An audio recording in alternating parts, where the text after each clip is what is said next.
What's up, everybody, and welcome back to my channel. It is finally Friday. Thank goodness for that, and thank goodness for the sun we have over here in the midst of a really dark and difficult and heartbreaking week with all the news coming out about Breonna Taylor and George Floyd. I am just devastated to hear everything that's been happening in the United States, and really needed some days just to really I don't know, like, it's so hard to constantly hear these stories, and yeah, I just needed a break from all of that. And I hope that, you know, watching this video helps take your mind off of, you know, the tragedies that are going on in the world, you know, especially this year. This year truly is a year sent straight out of hell, and I cannot wait to close the chapter on it and move on into 2021. And God willing, 2021 will be a lot better of a year than 2020 has been to us. With all of that being said, let's jump into a recap of what went down on this week's episode of Teen Mom OG. It's Vaeda's birthday and she's about to turn 1, so Catelynn and Tyler are wondering whether or not they should invite his father, Butch,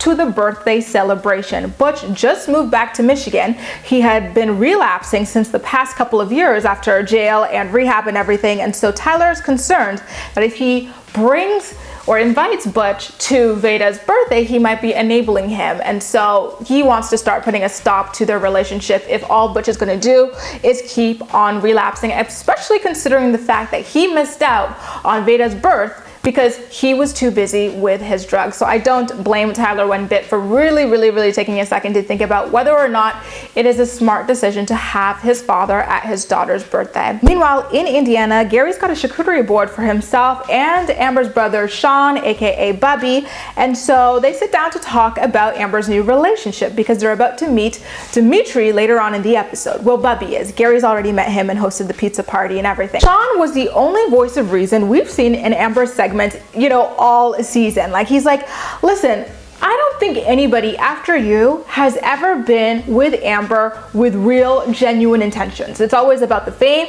or about the money, especially with Matt. We saw how that turned out, right? And then he goes over how he doesn't understand why Amber would even be entertaining a random guy from Instagram in the first place, especially one who happens to live in Belgium. Shawn calls Dimitri out for obviously being a fan of the show. He's like, if you found my sister through Instagram, then that means that you know who she is, which means you're a fan of the show. So I don't believe this relationship is a genuine one, and I can't get excited for my sister because of that. And I was like, thank goodness for him, because Amber really does need people in her life who are going to tell her the truth, and there's no one I've seen her respect more than her brother.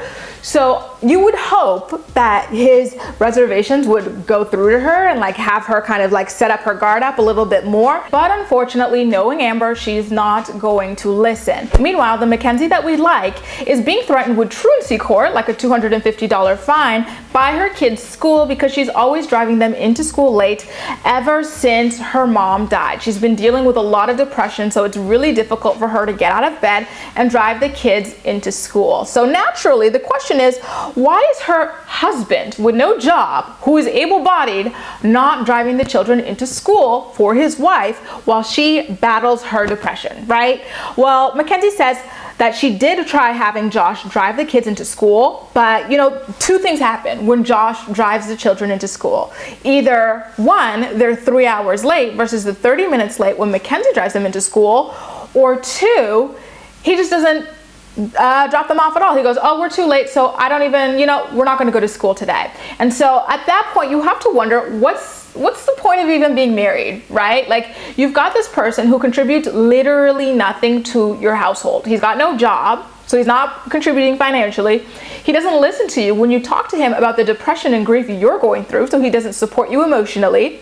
He doesn't help you with the kids because, look, you're over here pulling yourself out of bed, depressed, driving them into school because this guy's not going to help you with them. You know, like, what's the purpose? He cheats on you, so he's not even faithful. What is the purpose of being married? I just don't understand it. Like, she is a single mom, but like actually way worse, because on top of raising children, she's struggling with this husband who is emotionally, financially, and physically draining her, spiritually draining her as well. So yeah, I just cannot with this. I hate to see Mackenzie in this situation. Down in Tennessee, things get a little bit more controversial. So Bentley is at his private wrestling lesson, just to like show you guys how rich these people are, right? After the lesson, Bentley and Maci talk about how he wants to lose a little bit of weight so that he could wrestle in a lower weight class, and that they want to help him do that in a healthy way. As they're packing up to go home, Bentley tells Maci that he's hungry. He just wrestled, and then he's got another wrestling class after that. Like, this was just a practice, but the class with everybody else is after this. So he goes, I'm hungry. I want to eat chicken for dinner. Grilled chicken, which is very healthy. Like, if you're trying to lose weight, eating plain grilled chicken like is good for you to help you lose weight. And Maci says no, he cannot have a chicken. He can only have a salad because of his diet. And so Bentley elaborates on that diet, and that's when I kind of go, what? He says that the diet that his mom and the coaches or whatever have him on is a 1,000 calorie per day diet.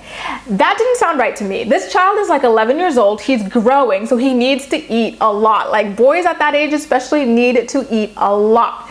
So I went on Blue Ivy's internet and searched how many calories a kid Bentley's age should be consuming, and it said that a kid who is moderately active at Bentley's age should be consuming about 2,000 calories per day.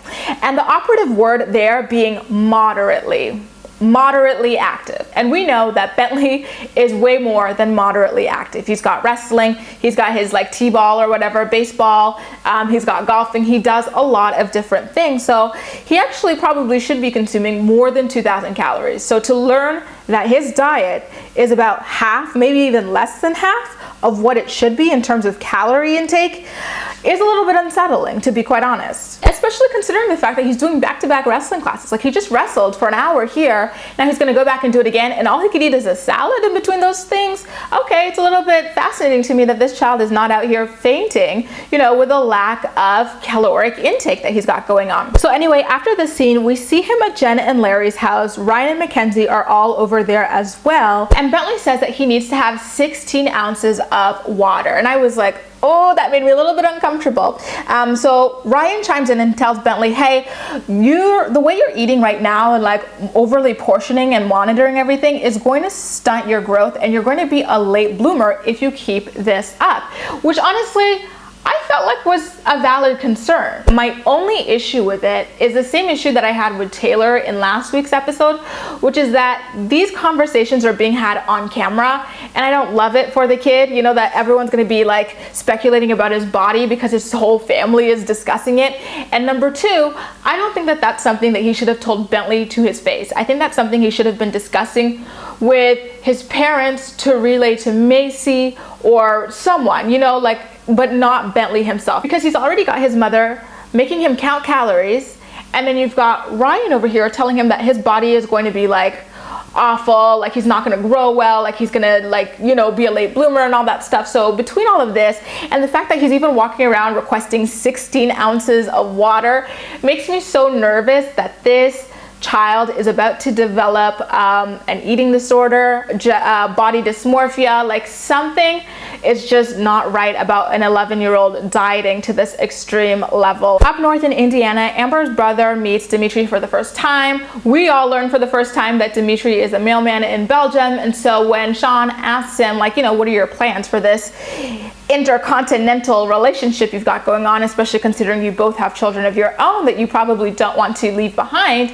Dimitri's like, I'm considering moving to the US, but I'm not sure. Which is very odd, because that's something that you should know before you come over here and meet someone's family and children and stuff. You would think anyway, right? And Amber was very adamant about the fact that she was not going to be leaving the United States. So Dimitri went back to revise his position and say, you know what, maybe I can see myself living in the US. And so when Shawn asked him, well, how's that going to work out with your children and your children's mother, Dimitri goes, I don't know. So the fact that this guy is considering leaving his children in another continent tells you everything you need to know about him and his motives and like his overall character. There was an awful lot of honesty at that table when Dimitri told Amber that he legitimately does think she's crazy, and Shawn told him that he also has to be some kind of crazy for even being with Amber. A lot of truth disguised as jokes, and I love to see it. A few states over in Michigan, Tyler calls someone from the rehab he sent Butch to a couple years ago to ask for advice on how to move forward with their relationship in the midst of Butch rehabilitation relapsing yet again. The lady on the other end of the phone tells Tyler that inviting his father to Vaeda's birthday is a form of enablement, and that Butch might use that opportunity to manipulate him, so she wouldn't advise him to do that at all. Down south in Tennessee again, Ryan tells Mackenzie that he doesn't want Bentley worrying about losing weight at his age, and that it can't be healthy to be starving yourself while your body is trying to grow. And Mackenzie says that learning those kinds of behaviors at a young age is dangerous, and you know what, that just really solidifies how messed up 2020 was, because these two are legitimately being the voice of reason for like one moment in time. The extent of Bentley's diet is revealed in the next scene, where at Maci's house he fesses up to the fact that he ate a muffin for breakfast and drank a glass of chocolate milk, and Maci seemed genuinely pissed off at him, and she actually swore at him when she told him to go weigh himself. And I was like, oh my god, like I'm so scared to see what this will lead to if they keep it up. Honestly, like that made me quite sad. So he goes to weigh himself. He's like, oh, like I'm still at that level that I wanted to be at. Come check. She's like, I'm not going to go check. And then she kind of scolds him for breaking the diet. I'm like, oh, like, you know, the fact that she was upset with him for having the chocolate milk and the muffin. Like I get that she's trying to teach him discipline, but I feel like that's gonna stick with him for a while, and like maybe now he's about to develop that habit of weighing yourself after every meal, and it's all downhill from there. A couple states over, Mackenzie McKee shows up over an hour late to her job at the cheer gym, and I do feel so bad for her. She is just so incredibly depressed and lost without her mom, and then dealing with her deadbeat husband, that it's so difficult for her to get a handle on her life. And I'm just so happy to see her on the show to give us a real representation of what depression looks like for people in the real world. So many people have to get up and fight through it to get their kids to school, to go to work. And Mackenzie's story does a brilliant job of accurately representing what depression looks like for millions of working moms. Back up in Indiana, Shawn tells his sister Amber that he's concerned that Dimitri wants to move to America and is faking a relationship with her for that sole purpose. And he warns her not to let history repeat itself, but unfortunately it will and already has. But it's great to see at least somebody be brutally honest with her for once. Meanwhile, in Michigan, Catelynn and Tyler ultimately decided not to invite Butch to Vaeda's birthday party, so Tyler just spends the day talking about Butch instead. I have to say here that like his conversation with his friend Ashley, who in my mind is like Butch Jr., the girl version, was quite rich. So he's like, oh, like I don't want to be enabling him and stuff. These are all my anxieties.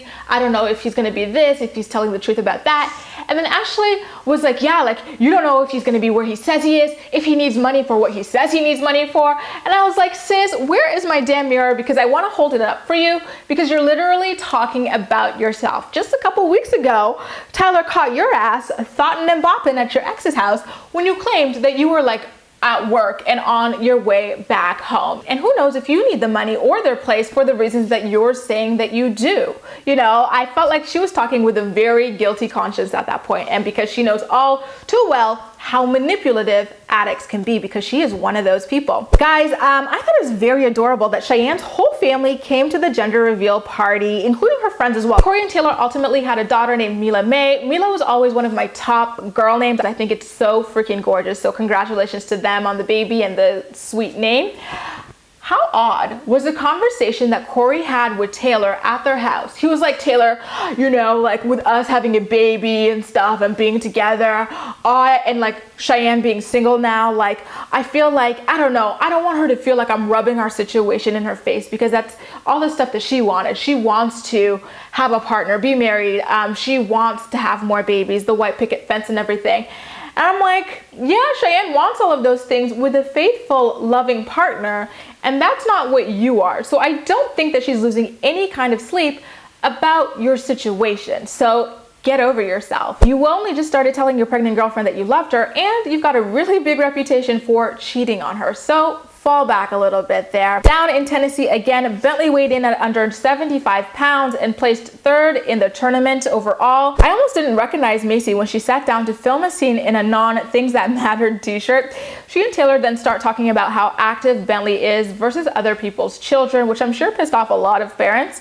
I did like their conversation though about how Bentley's learned a lot about discipline and goal setting and stuff through his involvement in various sports, which is a very important trait to have and to start building in children young. So yeah, I totally respect that. Maci says that wrestling is what saved Bentley in the midst of dealing with his father's struggle with addiction, because it's the only thing in his life that he can control. And again, it made me a little bit nervous for Bentley and their family, just because that's what a lot of people who deal with various forms of addiction, whether it is dieting addiction or whether it is drug addiction and stuff, like that's what they all start off with. So I do hope that that's something that she keeps a very close eye on and makes sure that it doesn't spiral out of control. Anyway, you guys, that does it. A recap of what went down on this week's episode of Teen Mom OG. But as usual, I'm more excited to hear what you have to say about everything. So please make sure to leave all of your thoughts and opinions in the comment section down below, and we'll chat. That's all for now. Thank you so much for watching, and I'll see you next time.